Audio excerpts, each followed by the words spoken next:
अस्सलाम वालेकुम, मैं हूं इस्माइल और आप देख रहे हैं स्मैश कोड। आज के इस लेक्चर में हमने लूप्स को ए टू जी पढ़ना है कि लूप्स क्या होती हैं, उनकी टाइप्स क्या हैं, उनकी एग्जांपल्स के साथ हम अगर उनको लें तो वो कैसे परफॉर्म करती हैं। और लूप्स एक बहुत इंपॉर्टेंट लेक्चर है, हमारे जावास्क्रिप्ट का बहुत एक इंपॉर्टेंट टॉपिक है। ठीक है, तो आज के इस लेक्चर में हम लूप्स को पढ़ेंगे, उसकी टाइप्स पढ़ेंगे, फॉर लूप को पढ़ेंगे, फॉर इन को पढ़ेंगे, फॉर ऑफ को पढ़ेंगे, उनकी एग्जाम्पल्स के साथ पढ़ेंगे। इसी के अलावा while and do while loops भी हम इसी लेक्चर में कंप्लीट करेंगे। तो अगर आप ये लेक्चर स्टार्ट से एंड तक देख लें तो आपका लूप्स का जो टॉपिक है वो कंप्लीटली मैनेज हो जाएगा। ठीक है, तो इसको आपने स्टार्ट से एंड तक देखना है और अगर कोई चीज समझ नहीं आती तो आपने वो कमेंट्स में लाजमी पूछना है।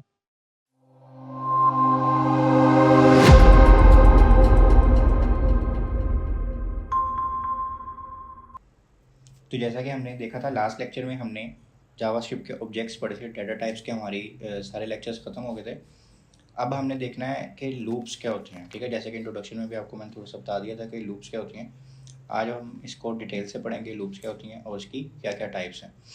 तो जो हम कोडिंग के अंदर काम रिपीटेडली करना चाहते हैं, सपोज़ हमने एक चीज़ सोच ली, हमने ये ऐसे करनी है और वो रिपीटेडली एक से ज़्यादा दफ़ा करनी है, तो उसके लिए हम दोबारा दोबारा कोड नहीं लिखते, उसके लिए हम लूप्स यूज़ करते हैं। और वही काम हमारा अगर हमने 1000 दफ़ा करना है तो हम एक लाइन से 1000 दफ़ा कर सकते हैं। ठीक है, वो कब होती है, कब तक, यानी कि होता रहता है, एक कंडीशन लगा देते हैं कि यार इस कंडीशन तक चले जाए तो वहाँ तक आप ये चीज़ करते रहो, और जब कंडीशन ट्रू हो जाए तो वो चीज़ ब्रेक कर दो। तो इसके ऑटोमेटिक काम करने के लिए, रिपीटिव टास्क करने के लिए, इटरेशंस करने के लिए हम ये लूप अरेज की लूप यूज़ करते हैं। ठीक है, मोस्टली अरेज को ऑटोमेट करने के लिए या रिपीटिव टास्क अरेज से करवाने के लिए लूप्स यूज़ करते हैं हम। लूप्स की काफ़ी सारी टाइप्स हैं। फॉर लूप होती है, फॉर इन लूप होती है, फॉर ऑफ लूप होती है, वाइल लूप होती है और डू वाइल लूप होती है। तो इस लेक्चर में हम फॉर लूप को पढ़ेंगे और फिर हम नेक्स्ट लेक्चर में हम नेक्स्ट लूप्स को देखेंगे। तो जो फॉर लूप होती है सबसे ज़्यादा यूज़ होने वाली लूप है। ठीक है, और इसको हम नंबर्स ऑफ इटरेशन से भी जानते हैं, इसका नाम ये भी है। इसके अंदर हमारे पास तीन चीज़ें होती हैं, इनिशियलाइजेशन, कंडीशंस एंड इटरेशंस। इसका सिंटैक्स कैसे होता है, हमने सबसे पहले लिखना है फॉर, फिर हमने अपना स्मॉल ब्रैकेट्स लगानी है, इनिशियलाइजेशन करनी है, सेमीकोलन लगाना है, कंडीशन लगानी है, फिर सेमीकोलन लगाना है, इंक्रीमेंट करना है या फिर डिक्रीमेंट करना है। ये हमारा फॉर लूप ख़त्म हो गया। इसके बाद हम जब ब्रैकेट लगाएंगे और उसके अंदर जो भी ब्लॉक ऑफ कोड लिखेंगे वो एग्जीक्यूट होगा हर दफ़ा जब जब जब ये कंडीशन ट्रू होगी। ठीक है, इनिशियलाइजेशन को हम थोड़ा और डीप जाएं तो इसमें क्या हो रहा है कि हम जो भी वेरिएबल जिसको चेक करना चाह रहे हैं उसको इनिशियलाइज करते हैं कि वो ये एग्जिस्ट करता है। ठीक है, लूप चलाने से पहले। कंडीशन में हम क्या करते हैं, लूप में देखता है वो कि ये कंडीशन ट्रू है या फॉल्स। अगर ट्रू है तो आगे चले जाता है और ये जो ब्लॉक ऑफ कोड है इसको चला देता है। ठीक है, अगर वो फॉल्स होती है तो वो यहीं से ख़त्म कर देता है और वो अगली लाइन, कोड की अगली लाइन पे चल जाता है, लूप को नहीं चलाता। ठीक है, इंक्रीमेंट और डिक्रीमेंट क्या करता है, अब आपने देखें एक चीज़ को एक से ज़्यादा दफ़ा करना है तो यानी कि या तो वो हर दफ़ा बढ़ रही होगी या हर दफ़ा कम हो रही होगी। जैसे रोल नंबर होते हैं हमारे पास, अगर हमारे पास 50 स्टूडेंट्स हैं, अब आपने एक रोल नंबर को देखा, उसमें कोई आपने कोड चला दिया, अब दूसरा रोल नंबर वो कैसे दिखेगा, जब उस वेरिएबल की वैल्यू 1 से 2 हो जाएगी तो आप उसमें इंक्रीमेंट करेंगे या फिर ऐसी कोई चीज़ डिक्रीमेंट कर रहे होंगे। तो इंक्रीमेंट और डिक्रीमेंट ये करता है कि वो जो वेरिएबल होता है जिसके साथ हम कंडीशन यूज़ कर रहे हैं उसमें वो या +1 कर देता है या -1 कर देता है, जिससे वो बार बार इटरेट होता है और वो इटरेट होकर दोबारा कंडीशन चेक होती है। जहाँ तक हमने उसके ऊपर एक चेक लगाया हुआ है वहाँ तक चलता है, वरना फिर उसको वो ब्रेक कर देता है। अच्छा, जैसे सबसे पहले हमने देखा इनिशियलाइजेशन होती है। ठीक है, उसके बाद कंडीशन चेक होती है, अगर कंडीशन ट्रू हो तो जो भी ब्लॉक ऑफ कोड होता है वो चल जाता है। सपोज करें फॉल्स है, अच्छा सपोज ट्रू हो गई है तो ट्रू के बाद हमारे पास आ गया इंक्रीमेंट होगा और डिक्रीमेंट होगा, यानी कि पहले इनिशियलाइजेशन फिर कंडीशन चेक होगी, कंडीशन की चेक के बाद इंक्रीमेंट डिक्रीमेंट नहीं होगा। पहले अगर तो ट्रू है तो स्टेटमेंट चलेगी, उसके बाद वापस वो घूम के इंक्रीमेंट डिक्रीमेंट पे आएगा, दोबारा फिर कंडीशन चेक होगी, फिर दोबारा स्टेटमेंट चेक होगी, यानी ये घूमता रहेगा। ये तब तक होगा जब तक ये फॉल्स नहीं हो जाएगी। ठीक है, अब कंडीशन चेक हुई, ये फॉल्स हुआ तो ये आखिर पे आ गया और अगली लाइन पे चल जाएगा। दोबारा से बताता हूँ, इनिशियलाइज हुआ, कंडीशन चेक हुई, अगर तो ट्रू हुआ स्टेटमेंट पे चले गए, जैसे ही स्टेटमेंट उसने रन की उसके बाद उसने इंक्रीमेंट या डिक्रीमेंट कर देना जो भी आपने लिखा होगा, वो दोबारा जाएगा, कंडीशन चेक होगी, अगर ट्रू गया दोबारा स्टेटमेंट में चल जाएगा, अगर फॉल्स हुआ तो यहाँ आ जाएगा और यहाँ पे ख़त्म हो जाएगा। ठीक है, वरना ये ऐसे ही सर्कल घूमता रहेगा, तब तक घूमता रहेगा जब तक फॉल्स नहीं होगा। ठीक। अब वैसे अब इसको हम एग्जैक्टली कोड में कैसे होगा, लेट एक्स, हमने एक वेरिएबल ले लिया एक्स, अब हमने लिखा for X is equal to 2, ये हमने सिर्फ इनिशियलाइज किया इस वक्त। उसके बाद हमने अब इसको कहा कि एक्स को देखो तब तक जब तक ये लेस देन और इक्वल टू 6 ना हो जाए। ठीक है, ये हमने इस पर लगा दी कंडीशन कि आपने एक्स, अभी हमारे पास एक्स वैल्यू है 2, इस कंडीशन को आपने तब तक ट्रू रखना है जब तक उसकी वैल्यू 6 या उससे कम ना हो। ठीक है, अब उसने क्या कर दिया, एक्स को इंक्रीमेंट करवा दिया। प्लस प्लस का मतलब हमने पहले भी पढ़े हुए हैं, एक्स प्लस प्लस, इसका मतलब क्या है, इसको इंक्रीमेंट कर दो। और उसके बाद ब्रैकेट के अंदर हमने कंसोल करवा दिया वैल्यू ऑफ एक्स प्लस जो भी एक्स की उस वक्त की वैल्यू है, यानी कि उतनी दफ़ा कंसोल होगा जब तक ये कंडीशन ट्रू होगी। ठीक है, अब जैसे हमारे पास आउटपुट में क्या आया, वैल्यू ऑफ एक्स 2 3 4 5 और 6। ठीक है, अब 6 के इक्वल, क्योंकि हमने लिखी हुई थी लेस देन और इक्वल टू 6। ठीक है, तो उसने यहाँ 5 तक किया तो ये लेस देन था 6 के, लेकिन क्योंकि हमने इज इक्वल टू भी लिखा हुआ तो इज इक्वल टू 6 तक चलेगा वो, तो उसने 6 तक चलाया और उसके बाद उसने वो ब्रेक कर दी। चलो इसको अब हम कोडिंग में भी देखते हैं, खुद करके देखते हैं कि क्या इसका होता है। तो अब यहाँ से हम देखते हैं कि हमने फॉर लूप अपने कोड में कैसे लिखनी है। ठीक है, हमने एक वेरिएबल बनाना। ठीक है, लेट हम लिख लेते हैं लूप एक्स, एक वेरिएबल इज इक्वल टू 2। ठीक हो गया, या चलिए इसको हम लिख देते हैं 20। और अब हम लिखते हैं फॉर का keyword bracket X is equal to, अच्छा यहाँ पे हम ना सिर्फ, अच्छा ये हम चीज़ें ना यहाँ पे भी कर सकते हैं, यानी कि हम ये लेट वाली लाइन भी इसके अंदर कर सकते हैं। हम ये ऐसे भी कर सकते थे, let X is equal to 20। ठीक है, आप लोग कंफ्यूज ना हो इसलिए मैंने ये अलग से किया था, यानी कि हम ऐसे भी कर सकते थे और पहले ऐसे कर सकते थे, यानी हमारा नाम था ना लूप एक्स,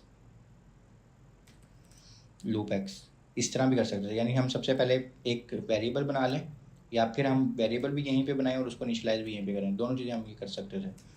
तो सपोज़ करें हमने एक वेरिएबल बना लिया पहले, अब हम उस वेरिएबल को कह रहे हैं कि उसकी इनिशियलाइजेशन कर रहे हैं कि उसकी इनिशियल वैल्यू क्या है, उसकी इनिशियल वैल्यू है 20। उसके बाद हम उसको बता रहे हैं, इसकी स्पेलिंग गलत होगी, लूप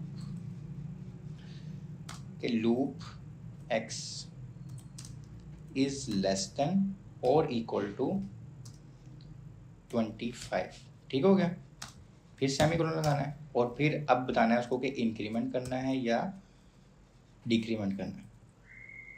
यानी कि जब एक दफ़ा लूप चल जाए उसके बाद एक्स की वैल्यू 21 हो या 19 हो, ये करना है हमने। अब ये हमने वेरिएबल का नाम लिख दिया, अब हम आगे प्लस प्लस लगा रहे हैं, इसका मतलब क्या हुआ कि हमने इंक्रीमेंट करना है। ठीक हो गया, तो हमने ये ब्रैकेट कर्ली ब्रेसेस लगा दी। अब इसके अंदर हम जो भी लिखेंगे ना, अगर तो ये कंडीशन ट्रू होती है तो वो चलेगा, और दोबारा फिर इसके ऊपर जाएगा, इसे वैल्यू एक प्लस कर देगा, फिर दोबारा ये चेक करेगा, कंडीशन ट्रू होती है दोबारा ये कोड चलाएगा, इस तरह। ठीक है, कंसोल डॉट लॉग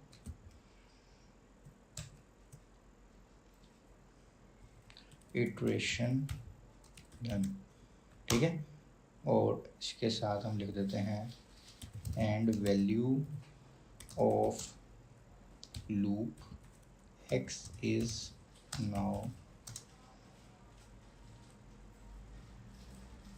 कंकैटिनेशन भी कर देते हैं जो हमने शुरू के लेक्चर में पढ़ा हुआ है, आपके पास आई टैग में भी आ रहा होगा, लूप एक्स। ओके हो गया, अब हम इसको कर क्या रहे हैं, हमने एक वेरिएबल बनाया, हमने उस वेरिएबल की इनिशियल वैल्यू रख दी 20।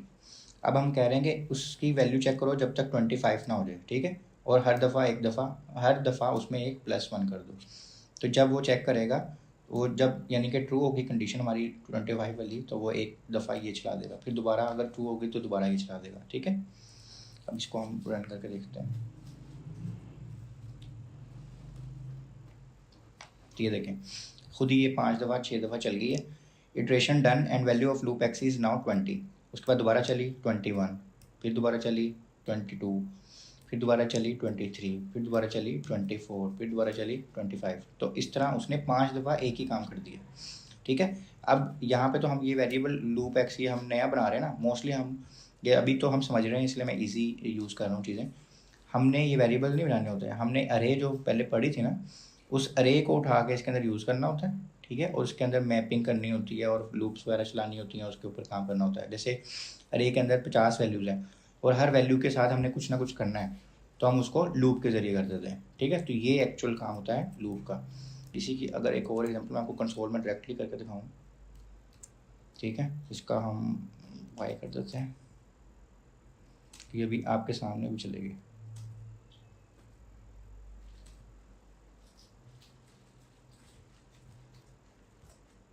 ये देखें, इटरेशन डन लूप एक्स, क्योंकि यहाँ पे हमने चेंज नहीं किया था, इस 20, 21, 22, 23, 24 एंड 25, ठीक है। यही कंडीशन अगर हम चेंज कर देते, सपोज हम इस 25 को कर दें 15, हमारी इनिशियल वैल्यू 20 है और हमने इसको कर दिया इनिशियल 15 और इसको हमने माइनस कर दिया, यानी कि हम अब डिक्रीमेंट ऑपरेटर लगा रहे हैं, ठीक हो गया। तो अब ये देखेगा, एक सेकेंड,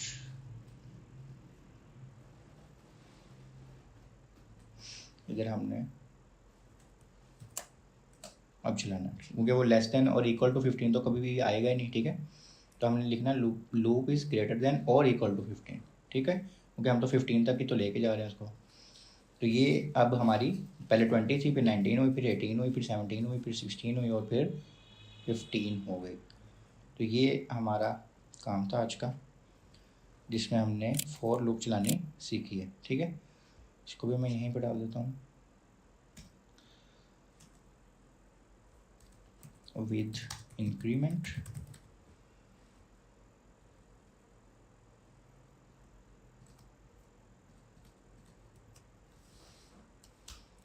with decrement।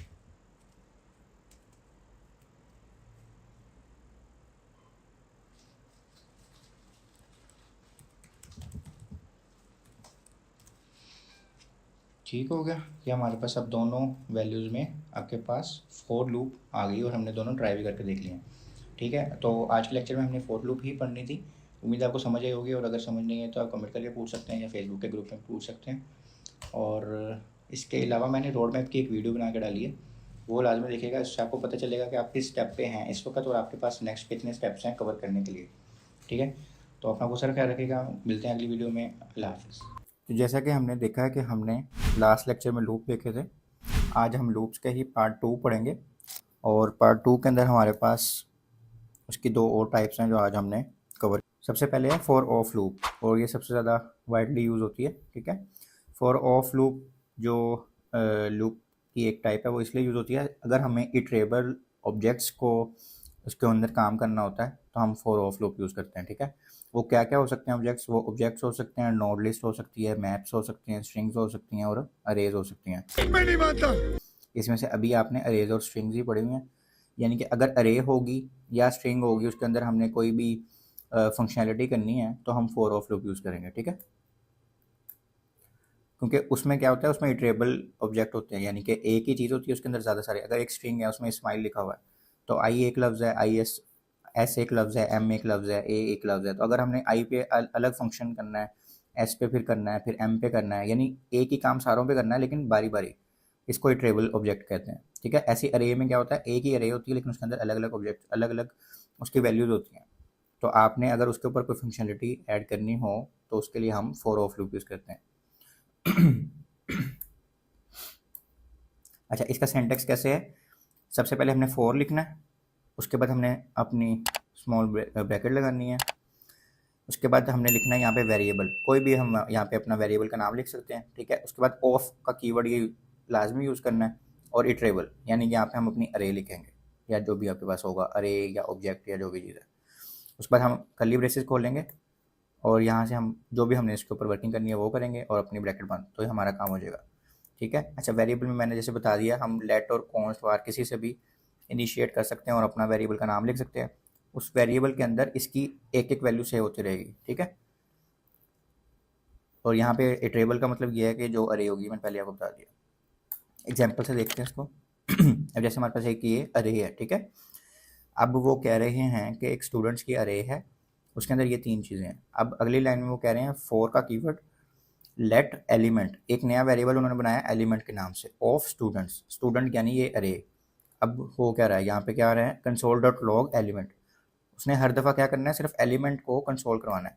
अब हमने ये 3 लाइनें लिखी हैं, लेकिन ये 3 लाइनें हर दफ़ा चलेंगी, इसके लिए भी चलेंगी, जॉन के लिए भी, सारा के लिए भी, और जैक के लिए भी चलेंगी, ठीक है।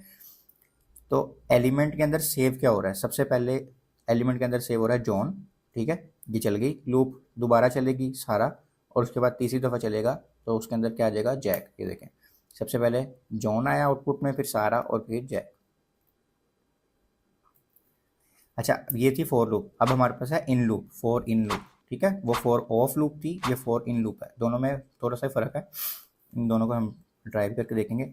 इसमें क्या है, यहाँ पे इन आ रहा है, ठीक है, ये भी एक वेरिएबल है, यानी आप इसका नाम कोई भी रख सकते हैं की का, और यहाँ पे आपके पास ऑब्जेक्ट होगा। मोस्टली जो फॉर इन लूप है वो ऑब्जेक्ट्स के लिए यूज़ होती है, जैसे हमने अरेज पढ़ी है ना, ऐसे हमने ऑब्जेक्ट्स भी पढ़े हैं, आपके पास आई टैग में आ भी रहा होगा लेक्चर। तो अगर आपने ऑब्जेक्ट्स के ऊपर कोई वर्किंग करनी होती है ना, तो हम in loop, for in loop use करते हैं, और अगर हमने अरेज के ऊपर यूज़ करनी होती है या स्ट्रिंग्स के ऊपर, तो हम फॉर ऑफ लूप यूज़ करते हैं। तो जैसे कि आपको पता है कि ऑब्जेक्ट के अंदर एक की होती है और एक वैल्यू होती है, ठीक है, तो उसके लिए हम ये यूज़ करते हैं। इस एक एक इटरेशन जब होगी, यानी कि एक दफ़ा लूप चले ना, उसको कहते हैं एक इटरेशन, 2 दफ़ा चलेगी तो 2 इटरेशंस। तो जितनी दफ़ा ये लूप चलेगी ना, हर दफ़ा उसकी जो की वैल्यू चेंज हो जाएगी, जैसे पीछे एलिमेंट की वैल्यू चेंज हो रही थी ना यहाँ पे, ऐसे ही यहाँ पे की वैल्यू चेंज होती रहेगी, ठीक है। हर दफ़ा उसकी अगली की आती रहेगी, फिर अगली की, फिर अगली की, इस तरह। एग्जांपल में देखते हैं, जैसे ये हमारे पास एक 3 शहरों के नाम है, ठीक है, एक ऑब्जेक्ट में, ए लाहौर, बी फैसलाबाद, सी मुल्तान। अब इसकी की क्या है, ए, और वैल्यू क्या है, लाहौर, फिर बी फैसलाबाद, सी मुल्तान। तो हम अगर करेंगे फॉर लेट की इन सिटीज़, तो सबसे पहले हम यहाँ पे क्या कर रहे हैं, की ले रहे हैं, ठीक है, और प्लस लगा रहे हैं, कनकैटिनेशन कर रहे हैं, और ये कॉलन लगा के उससे दोबारा सिटीज़ के अंदर की ले रहे हैं। अब होगा क्या, वो एक दफ़ा की ले रहा है, ये ए, उसने ए ले लेना है, फिर यहाँ पे दोबारा हम की ले रहे हैं सिटीज़ के अंदर वाली की, तो वो इसकी वैल्यू लेगा अब, ठीक है। तो ये देखें, उसने ए लाहौर दे दिया, बी फैसलाबाद, सी मुल्तान। इसको हम अब ट्राई करके देखते हैं तो आपको ज़रा ज़्यादा समझ आएगी। अच्छा, अब सबसे पहले हम पढ़ेंगे फॉर ऑफ लूप, ठीक है। यहाँ पे हम एक अरे बनाते हैं नेम्स के नाम से, names 2 is equal to Asad, Ismail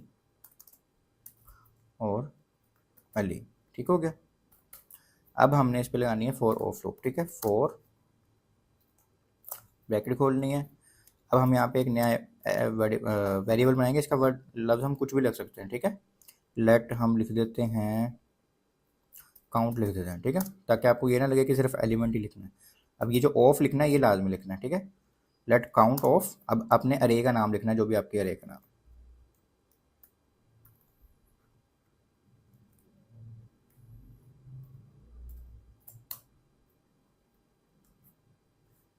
अच्छा, अब आपने ये देखना है,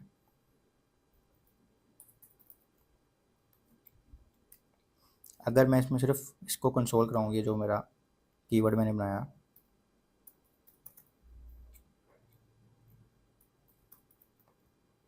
तो अब देखते हैं बारी बारी क्या क्या आएगा, ठीक है।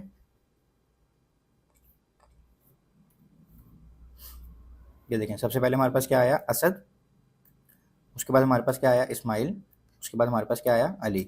तो उसने किया क्या है, एक्चुअल में हो क्या रहा है, वो हम उसको कह रहे हैं कि काउंट का एक वेरिएबल बनाओ, और उसके अंदर नेम्स में से ना एक एक करके वैल्यूज लेके आनी है आपने। असद लेके आओ, फिर इस्माइल आया, फिर अली आया। अब हम यहाँ पे सिर्फ कंसोल नहीं करवा सकते, हम इसके ऊपर कुछ भी कर सकते हैं, इसके ऊपर एक फंक्शन चला सकते हैं, ठीक है, उसके ऊपर अलर्ट चला सकते हैं, ठीक है, कुछ भी कर सकते हैं, कुछ भी। अभी बताने का मकसद ये है कि हम इसके साथ हमारे पास वैल्यूज़ क्या हैं, हमारी फंक्शनैलिटीज़ क्या हैं, ठीक है। तो इससे हो क्या रहा है, यानी कि ये जस्ट आपको बताने के लिए सिर्फ कंसोल करा रहा हूँ। तो आपको इससे ये समझ आएगी कि हम बारी बारी एक एक, यानी अब जैसे मैंने इस पूरी अरे की वैल्यू पे एक एक चीज़ पे एक एक फंक्शन चलाना है, तो मैं कैसे चलाऊँगा, सारों पे इकट्ठा तो नहीं चलाऊँगा ना, बारी बारी एक एक पे चलाना है, ठीक है। और मैं एक एक को चेक भी कर सकता हूँ, यानी कि मैं चेक कर सकता था कि इसकी ये स्ट्रिंग है या नहीं, इसकी टाइप चेक कर सकता था, कुछ भी कर सकता था, ठीक है। तो इस तरह हम इसको अपने हिसाब से चला सकते हैं। समझिए आप। दूसरे नंबर में हमारे पास है फॉर इन लूप,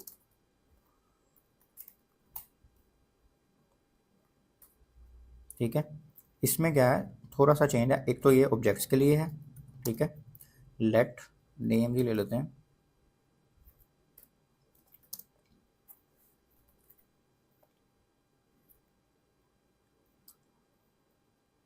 यार रोल नंबर लिख लेते हैं साथ साथ। चलो, ए इस्माइल, बी अली, और सी में हम ले लेते हैं असद। ठीक हो गया, ये हमारे पास एक ऑब्जेक्ट बन गया। अब ऑब्जेक्ट के लिए हम फॉर ऑफ लूप नहीं यूज़ कर सकते थे, कर सकते हैं, लेकिन आपका जब यूज़ केस आएगा तो आपको समझ आएगी कि वो ज़्यादा रेलिवेंट नहीं है, तो उसके लिए हम फॉर इन लूप यूज़ करते हैं। ठीक है, लेट, अब यहाँ पे आप कुछ भी रख सकते हैं, यानी इस कीवर्ड का नाम हम सपोज करें की रख देते हैं, फॉर की इन नेम्स 3। ठीक है, अब जो हमने स्लाइड्स में देखी है ना एग्जांपल, वो थोड़ी सी कन्फ्यूजन है उसमें, मैं आपको दिखाता हूँ थोड़ा सा, आपको मैं स्टेप वाइज करके दिखाता हूँ। मैंने कंसोल डॉट लॉग करके दिया, तो मैंने यहाँ लिख दिया की। ठीक हो गया, यानी कि लिख दिया। अब ये देखेगा, अब हम जाके ये रिफ्रेश करते हैं, तो अब आप उसको, उसने नाम नहीं ला के दिए, उसने ला के दिए हैं कीज़ ए बी सी। क्यों? अभी देखें, वो नेम्स के अंदर गया, उसके पास थी कीज़, उसने ए बी और सी की उठा के दे दी आपको। अब हमने वैल्यूज़ तो उसको कहीं नहीं है। ठीक है, कीज़ का मतलब ये नहीं है कि वो कीज़ ही उठाएगा, क्योंकि हम इसको की कहते हैं, इसको वैल्यू कहते हैं। इसको मैं कुछ भी कह दूँ ना, इसको मैं कह दूँ रेड, ठीक है, तो भी उसने वो ए बी सी ही उठा के लानी है, देखिएगा। ठीक है, अब हो क्या रहा है, वो इसके अंदर जा रहा है और इसकी कीज उठा के लेके आ रहा है। ठीक है, जो भी शुरू में है। अब जो मैंने एग्जांपल में करके दिखाया था ना, वो क्या हो रहा था, उसमें हो रहा था, अब जैसे मैं आपको पहले इसको सिंपल सा करके दिखाता हूँ। अगर हम लिख दें नेम्स 3, उसके अंदर अरे के अंदर जाएं और उसके अंदर फिर ये लिख दें हम रेड। ठीक है, अब वो उसकी वैल्यूज उठा के लेकर आएगा, बारी बारी लेकर आएगा। ये देखें, इस्माइल, अली और असद। ठीक है, अब एग्जाम्पल में क्या हो रहा था, वो पहले कीज उठा रहे थे, एक सेकंड, पहले कीज उठा रहे थे, उसको कंकैटिनेशन कर रहे थे। ठीक है, यहाँ एक स्ट्रिंग ले रहे थे ये, और फिर दोबारा कंकैटिनेशन, और इस तरह, यानी कि हम पहले ये की उठा रहे हैं यानी ए, फिर उसका उसी की वैल्यू उठा रहे हैं, उसी की वैल्यू आ गई, फिर दोबारा आएगा बी और अली, फिर सी, और ये इस तरह करके ना हम सारों का उठा रहे हैं। ये देखिएगा, ये देखें, अब ए की इस्माइल, बी की अली और सी की असद। तो इस तरह करके हम इन लूप अपने ऑब्जेक्ट्स में यूज़ कर सकते हैं, यानी कि हमने सिर्फ कीज़ उठानी है तो हम कीज़ भी उठा सकते हैं, हमने कीज़ प्लस वैल्यूज उठानी है तो हम वैल्यूज भी उठा सकते हैं, हमें सिर्फ वैल्यूज उठानी है तो वो भी उठा सकते हैं। तो मैंने आपको दोनों करके दिखा दिया ताकि आपको प्रॉपरली इसकी समझ आए। तो आपने अब इसकी प्रैक्टिस करनी है अच्छे से। ठीक है, इसको डिफरेंट सिनेरियोज से करके देखना है, जैसे हमने पीछे सारे ऑपरेटर्स पढ़े थे ना, तो आपने इसमें ऑपरेटर्स यूज़ करके देखने हैं। ठीक है, तो उसमें देखना है कि हर वैल्यू को आपने किसी की इक्वल रखें, और फिर अगर तो उसकी इक्वल हो तो अलर्ट चला दें, ना हो तो अलर्ट ना चलाएं। ठीक है, ये करके दिखाना है, जिसका हो जाए उसने कमेंट में डन लिख देना है, जिसका ना हो वो फिर पूछ ले क्या इशू है। इसके लेक्चर में हम लूप्स का थर्ड पार्ट देखेंगे, और इसके अंदर हम दो और टाइप्स हैं लूप की, और उसको करके देखेंगे कि उसमें हमारे पास क्या क्या चीज़ें हैं। सबसे पहले हमारे पास है जी वाइल लूप। वाइल लूप में क्या होता है कि इसमें भी वही होता है काम, लूप का जो लूप होती है ना, लूप वर्ड का ही मतलब ये है कि चीज़ रिपीट होगी। ठीक है, लूप में चलेगी, तो वाइल लूप में भी वही होता है, लेकिन उसमें क्या है कि एक थोड़ा सा सेंटेंस उसका चेंज है। क्या बात कर रहे हैं? कि सबसे पहले उसमें वाइल का कीवर्ड आएगा, फिर वो कंडीशन, जो हम कंडीशन यूज़ करते हैं, यानी सिर्फ कंडीशन कि ये चीज़ इसके इक्वल है या नहीं है, इससे बड़ी है या इससे छोटी है, या इस तरह की कोई भी कंडीशन हो। ठीक है, उसके बाद आपका ब्लॉक ऑफ कोड आएगा, जो भी आपने उसके अंदर लिखना है, और बस। ठीक है, इसमें और कोई लंबी चौड़ी चीज़ नहीं है, ना इंक्रीमेंट ना डिक्रीमेंट। वो आप करना चाहें तो आप जहाँ पे अपना ब्लॉक ऑफ कोड लिखने वहाँ कर सकते हैं, बट यहाँ पे सिर्फ कंडीशन चेक होती है। एक और चीज़ इसमें है कि इसमें सबसे पहले ही कंडीशन चेक हो रही है, तो अगर वो कंडीशन ट्रू नहीं है तो एक दफ़ा भी आपकी लूप नहीं चलेगी। अगर कंडीशन ट्रू है और उसके बाद ट्रू नहीं रहती अगली दफ़ा में, तो फिर एक दफ़ा लूप चलेगी। लेकिन अगर एक दफ़ा में पहली दफ़ा ही कंडीशन ट्रू नहीं होती, तो इस सारे ब्लॉक को इग्नोर करेगा और नेक्स्ट लाइन पे। तो इसका अगर हम फ्लो डायग्राम देखें तो यहाँ से स्टार्ट होती है लूप, फिर वो कंडीशन चेक करता है, सपोज ट्रू होती है तो उस स्टेटमेंट पे ले जाता है, और अगर फॉल्स होती है तो डायरेक्ट एंड कर देता है। ठीक है, और अगर ट्रू होती है दोबारा कंडीशन चेक करता है, फिर स्टेटमेंट, फिर दोबारा फिर स्टेटमेंट, अगर फॉल्स हो जाए तो वहीं पे आपकी जो वाइल लूप है वो ख़त्म हो जाती है। अच्छा, अब सबसे पहले हम एक एग्जांपल देखते हैं, let i is equal to 1। ये हमने लूप से पहले बता दिया कि i एक वेरिएबल है, और उसकी वैल्यू है 1। अब हम कंडीशन लगा रहे हैं वाइल के अंदर कि i इज़ लेस देन 10, यानी जब तक i लेस देन 10 रहेगा आपने क्या करना है, कंसोल करवाते रहना है i को। ठीक है, अब जरूरी नहीं है हमने सिर्फ एक लाइन लिखी, हम यहाँ पे बहुत सारी लाइनें लिख सकते हैं। तो दूसरी लाइन में उन्होंने क्या लिखा, i प्लस प्लस, यानी i को इंक्रीमेंट कर दो, यानी i की वैल्यू 1 थी, अब यहाँ पे कंडीशन चेक की, ये चल गया अगर तो ट्रू हो गया तो i की वैल्यू 2 हो जाएगी, दोबारा लूप चलेगी, फिर i की वैल्यू 3 हो जाएगी, फिर 4, फिर 5, फिर 6, फिर 7, फिर 8, 9 के बाद जब वो देखेगा कि अब 10 जो इसकी वैल्यू हो जाएगी तो वो इसकी लेस देन तो होगी नहीं, तो फिर उसने सिर्फ 9 तक ही चलाना है, तो आउटपुट हमारे पास 1 से लेके 9 तक आएगा। ठीक है, इसी तरह हमारे पास इसी की एक और वेरिएंट है, वो है डू वाइल लूप। इसमें सिर्फ एक स्लाइड सा चेंज है कि सबसे पहले यहाँ पे होता है डू, यानी कि आपने जो काम करवाना है ना, जैसे पिछले वाले में हम ये कंसोल करवा रहे थे और इंक्रीमेंट करवा रहे थे, तो हम सबसे पहले वो बताते हैं कि हमने करवाना क्या है। डू, यहाँ पे आपका ब्लॉक ऑफ कोड आएगा और उसके बाद वाइल लगेगा। ठीक है, ये डू वाइल हो गया, और वाइल में भी आपकी कंडीशन लगेगी, जो भी आपने कंडीशन उसको देनी है। तो इसमें खासियत क्या है कि अगर आपकी कंडीशन ट्रू होती है या नहीं होती, एक दफ़ा तो ज़रूर आपकी लूप चलेगी, और जब उसके बाद वो कंडीशन चेक करेगा, अगर तो वो ट्रू होती है तो ठीक है, दोबारा ये ब्लॉक ऑफ कोड चल जाएगा, लेकिन अगर फॉल्स होती है तो वहीं पे ख़त्म हो जाएगी। तो वाइल लूप में क्या होता है, एक एक दफ़ा भी शायद हो सकता है ना चले आपकी लूप, लेकिन डू वाइल में हमेशा एक दफ़ा ज़रूर चलेगी, उसके बाद वो कंडीशन चेक करेगा। यानी थोड़ा सा उल्टा कॉन्सेप्ट है, वाइल लूप में पहले कंडीशन चेक होती है, डू में पहले काम होता है, उसके बाद कंडीशन चेक होती है। तो अगर इसका फ्लो हम देखेंगे, स्टार्ट होता है, पहले डायरेक्ट स्टेटमेंट चलती है, फिर कंडीशन लगती है, अगर कंडीशन ट्रू हो तो दोबारा स्टेटमेंट पे आ जाता है, अगर फॉल्स हो तो एंड हो जाता है। तो ये हमारे पास डू वाइल लूप था और वाइल लूप था। ठीक है, इसकी एग्जांपल अगर देखें, लेट आई इक्वल टू 1, तो सबसे पहले वो करवा रहा है कंसोल और i प्लस प्लस। ठीक है, तो ये वाइल लगा और वही i इज़ लेस देन 10, तो इसमें भी 1 से लेकर 9 तक उसने आउटपुट दे दी। पर सपोज अगर हम यहाँ लिख देते i is less than to 1, ठीक है, तो भी इसने एक दफ़ा आउटपुट दे ही देनी थी आपको। इसको हम करके देखेंगे तो आपको और समझ आ जाएगी। इसको हम कोड में करके देखते हैं। सबसे पहले हम देखते हैं जी वाइल लूप। इसमें हमारे पास हमने क्या करना है, हम कोई भी वेरिएबल बना सकते हैं, let I is equal to 1। ठीक है, अब हम कह रहे हैं कि एक वेरिएबल है जिसकी वैल्यू है 1, और यहाँ पे वाइल का कीवर्ड, यहाँ पे डायरेक्ट कंडीशन लगा दिए हैं, ना इनिशियलाइज करना है, ना उसमें इंक्रीमेंट ऑपरेटर लगेगा, ना डिक्रीमेंट, कुछ भी नहीं, जस्ट कंडीशन। हम कहते हैं i इज़ लेस देन 1। ठीक है, और यहाँ पे कर्ली ब्रेसेस, और इसके अंदर जो भी हम कोड लिखेंगे, console.log i। ठीक हो गया, अब हम इसको चला कर देखते हैं। अब मैंने आपको पहले भी बताया है कि अगर ये कंडीशन ट्रू नहीं होगी तो लूप चलेगी ही नहीं, एक दफ़ा भी नहीं चलेगी, जो मर्जी हो जाए। ठीक है, हाँ, डू वाइल लूप में अगर ये कंडीशन ट्रू हो या फॉल्स हो, वो एक दफ़ा ज़रूर चलाएगा। तो हम कंसोल करते हैं, i इज़ 1 के इक्वल है, पर हमने यहाँ पे कंडीशन लगाई कि लेस देन 1 होना चाहिए। ठीक है, तो रिफ्रेश किया, अब कोई कंडीशन नहीं चली। सपोज करें हम इसको कर दें 10, ठीक है, तो ये उसने चला दी है। ठीक है, और उसके बाद इसको अगर हम इंक्रीमेंट ऑपरेटर भी लगा दें,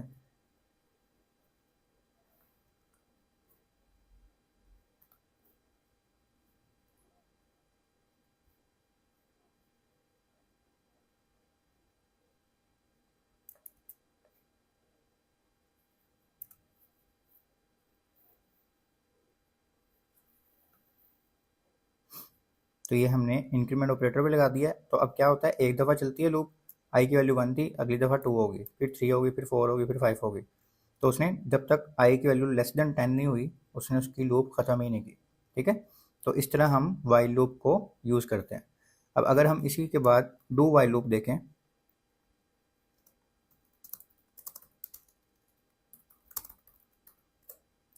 तो उसमें सबसे पहले होता है डू, कि करो, क्या करना है। ठीक है, सपोज हम करवा रहे हैं console.log i। ठीक हो गया, अब i की वैल्यू 1 है, ये हमें ऑलरेडी पता है। फिर हम यहाँ पे लिखेंगे वाइल कर्ली ब्रेसेस के बाद, और यहाँ पे हम अपनी कंडीशन लगाएंगे कि i इज़ लेस देन, यहाँ पे चले हम ना अपना जो वेरिएबल है वो चेंज कर लेते हैं ताकि कोई मसला ना हो। यहाँ जे कर देते हैं और यहाँ भी जे कर देते हैं। ठीक है, कोई भी वेरिएबल आप बना सकते हैं। अब हमने जे की वैल्यू लिख दी 1, और हम कह रहे हैं जे इज़ लेस देन 1 होना, ये कंडीशन है। पर इसमें आप पहले देखेंगे कि सबसे पहले जो, क्योंकि लाइन वाइज कोड चलता है, तो सबसे पहले उसने डू करना है, उसके बाद उसने कंडीशन चेक करनी है, जो हमने अभी पढ़ा भी है कॉन्सेप्ट। अब जे तो 1 के इक्वल है, तो अगर सही से देखा जाए तो इसको चलना नहीं चाहिए, पर क्योंकि मैंने बताया पहले वो कंडीशन पहले वो चला देगा स्टेटमेंट, उसके बाद कंडीशन चेक करेगा, और अगर ट्रू होगी तो दोबारा स्टेटमेंट पे जाएगा, वरना वो स्टेटमेंट्स खत्म कर देगा, ठीक है, वहीं पे लूप ब्रेक हो जाएगी। तो हम देखते हैं, रिफ्रेश करते हैं, तो ये देखें लाइन नंबर 444 ये एक दफ़ा चली है और उसने 1 चला दिया, हालांकि इसको अगर कंडीशन देखें तो वो ट्रू नहीं है, पर क्योंकि ये डू वाइल लूप है तो कभी कभी आपका ऐसा यूज़ केस होता है कि आपने एक दफ़ा कम से कम लूप चलानी होती है, उसके बाद बेशक ब्रेक हो जाए कंडीशन चेक होकर। तो ये डिफरेंट यूज़ केस पे डिफरेंट लूप्स बनाई हुई हैं, इसलिए मैंने आपको सारी लूप की टाइप्स बता दी हैं ताकि आपको आइडिया हो जाए कि कौन सी हमने करनी है और कौन सी हमने नहीं करनी, ठीक है। अब हम इसमें क्या करते हैं, इसको हम जे को लेस देन 10 कर देते हैं और यहाँ पे एक और आई प्लस प्लस की इंक्रीमेंट ऑपरेटर लगा देते हैं, ठीक है। तो अब देखें वो कंडीशन सही से चेक करेगा और जब 10 होगी वो वहाँ पे लूप ब्रेक कर देगा। एक सेकेंड, यहाँ पे आई नहीं जे लेना,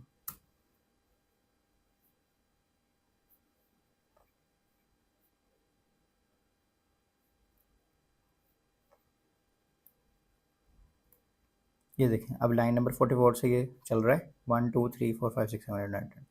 तो ये अगर इसको हम ताकि आपको पता चल जाए,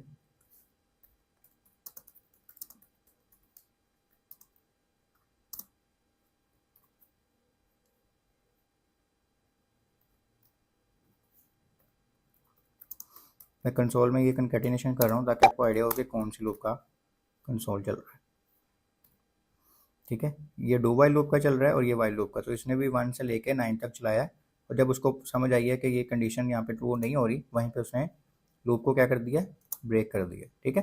तो ये हमारे पास 2 टाइप्स थी लूप की जो हमने लास्ट में पढ़नी थी। अब हमारी लूप का टॉपिक खत्म हो गया, नेक्स्ट टॉपिक हमारा फंक्शन का है, जो कि काफ़ी इंटरेस्टिंग और काफ़ी यूज़फुल होगा।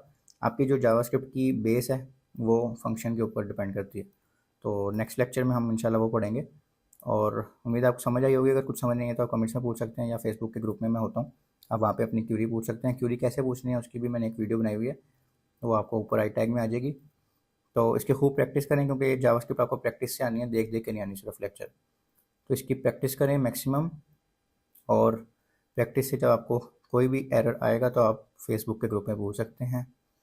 अपना बहुत सारा ख्याल रखिएगा, मिलते हैं अगली वीडियो में, अल्लाह हाफिज़।